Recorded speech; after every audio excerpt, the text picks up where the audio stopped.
Okay, so today in this video, we're gonna talk about 4 uncomfortable truths about RV life, RV living, and travel that you really need to know. And I'm gonna save the biggest one that we have seen cost people tens of thousands of dollars really for the end. So make sure you watch until then. Now, this is especially true if you were new or considering diving into this lifestyle, but even if you're already in this lifestyle, well, what you're gonna learn could save you from some major pitfalls and mistakes. And the first truth is that RV life is not an easy lifestyle. In fact, it's anything but. Now, many social media influencers and YouTubers would have you believe that RV life is so much simpler than a sticks and bricks lifestyle because you don't have a house to maintain. But logistically, this could not be further from the truth. And the stress levels that come with RV living can go from bad to worse, depending upon just how that you're living the RV lifestyle. Now, there's a lot of ways that people live RV life, and for those who are stationary, well, when we get to the last truth in this video, we're really going to dig into why that's probably actually the most stressful type of RV living that there is.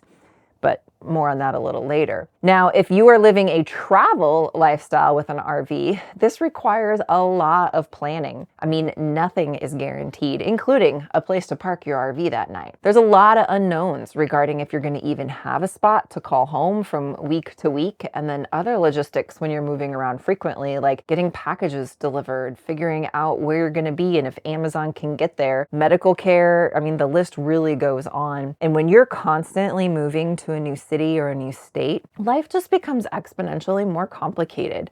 I mean, even little things that I know I've found add a layer of complication and just stress to life can be as small as navigating where things are in a grocery store because it's not your typical place that you would go shopping when you're in one place for a long period of time. And when this is now like your life, right? Like I'm not talking about the occasional month or two trip out there. I'm talking about this is your life. There's just a new level of stress and anxiety that make this lifestyle way more difficult than in a sticks and bricks environment. Now, the second truth, and I think this can be a controversial opinion, so here's where you have a chance to chime in and leave a comment below and let us know your thoughts. But that is this: RV life is not cheap. Now, there's a lot of misinformation about RV life being cheaper and cheap RV living than traditional home living, but when you really add up the costs, you've got campground costs or membership, RV maintenance and repairs, food. Now, food costs, I mean, they're not going to change just because you're in an RV, right? You're still going to be spending the same amount. But if you're an RV traveler, chances are you're going to find yourself eating out more on travel days, which ups those food costs. Internet costs. Now, here is a big one because the cost for reliable portable internet is definitely on the rise. You've got insurance costs, fuel costs. I mean, the list really goes on, and it is not a less expensive lifestyle. And probably the biggest factor to consider, and that's just not a calculated cost per se that you're going to put in your monthly budget or your spreadsheet, is the depreciation of an RV versus appreciation of a sticks and bricks home. Now, the national average for appreciation rate for real estate, I looked it up. It's actually 3 to 5% per year that real estate gains value, but it can greatly vary, obviously, depending upon location, economic conditions, housing market trends. Now, as of August of 2023, the Federal Housing Finance Agency reported that house prices had appreciated by 4% over the previous year, so it was a pretty good year. Now, if you're going to look at true costs, you need to factor things in, like interest on those loan payments for those RVs or trucks if you finance them, and then the depreciation on your rig. And this is probably the biggest reason why we've decided to keep a home base, because we did not want to miss out on securing our future housing costs by having a house that will be paid for sooner versus later. So you can see pretty darn quick, it's not necessarily cheaper. In fact, we have found it to be more expensive.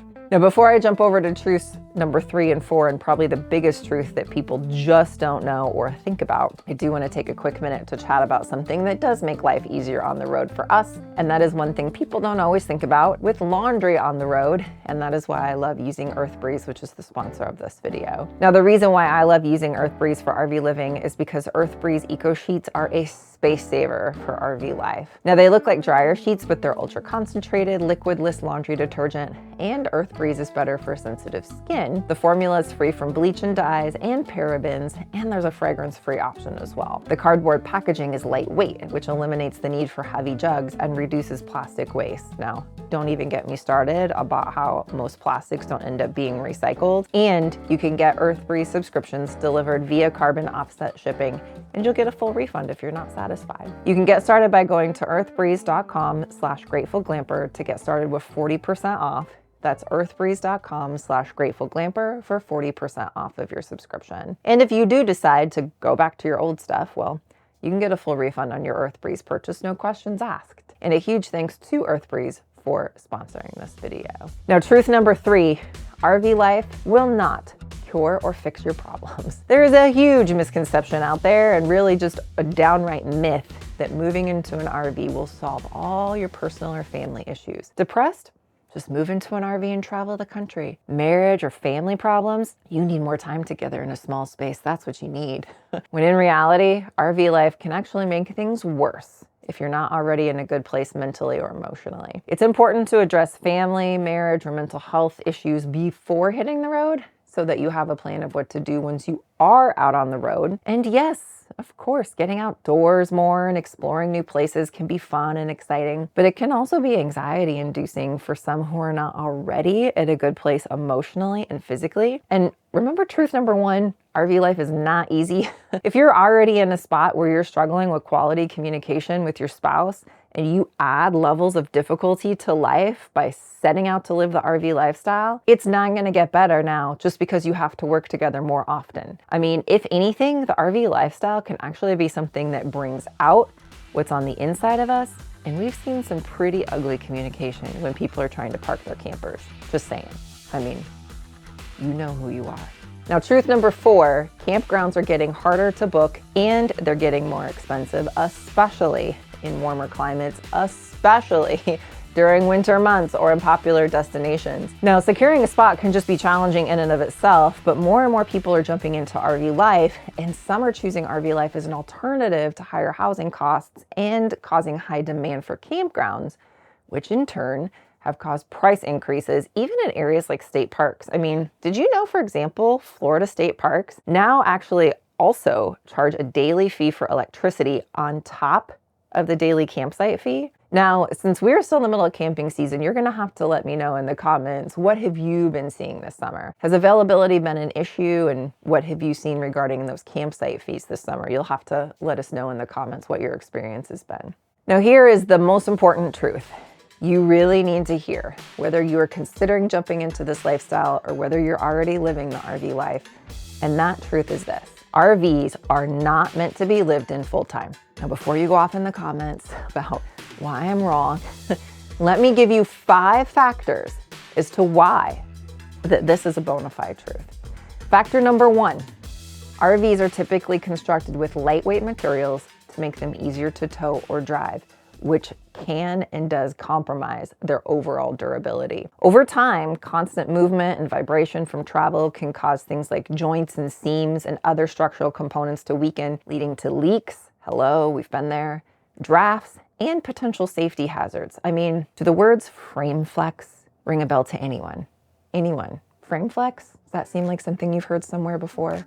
It's all over the internet right now. Frame flex. Frame flex. We're talking about when it actually fails. Now, factor number 2, RVs also have inadequate insulation, making it difficult to maintain a comfortable temperature inside. I mean, I can't tell you how many things I've seen on social media this summer of people saying, I have my AC cranked to the max and it's still hot. Yeah, that's a thing. Now, this can lead to excessive use of the heating and cooling systems, which also increase your energy costs if you're on metered electric, and place extra strain on the RV's electrical system. Poor insulation also means that RVs are more susceptible to things like condensation, which can cause mold and mildew growth. Now, factor number 3 as to why this is the case: the plumbing systems in RVs are less robust than those in traditional homes. I mean, we literally learned this firsthand just last week when we replaced our RV sink and we're down under the sink working on the plumbing. Those pipes and fixtures can be more prone to leaks and blockages too. And the wastewater tanks and water tanks require regular maintenance. I mean, this is not a traditional house. These are holding tanks, not a sewer system like in a sticks and bricks. Now, factor number 4, RV electrical systems are generally designed to support short-term use, not the continuous demand of full-time living. Overloading the system can lead to frequent tripped breakers, and I cannot tell you, literally, how many people send us DMs on Instagram or emails asking questions about, why did I use my air fryer and it keeps tripping the breaker? Or I turned on my electric tea kettle and now I blew a fuse, and why is that happening?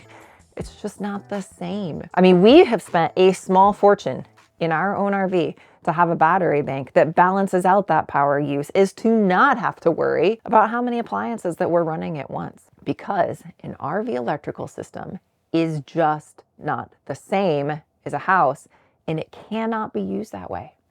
Now, factor number 5, ventilation and air quality.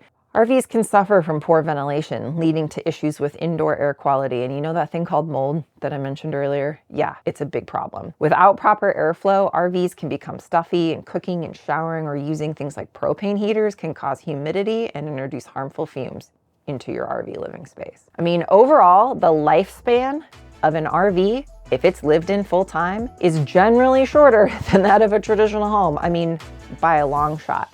And continuous use in travel can accelerate that aging process of an RV, which literally leads to a decrease in the RV's overall value and requiring more frequent costs and repairs, higher stress, and in a lot of cases, just needing to replace the whole RV altogether. Remember, RVs are great for short-term travel and vacations, but their construction and components often fall short for full-time, everyday living long-term. That being said, not all RVs are created equal, and that is why you need to learn more in this video right up here about why we bought a 20-year-old RV.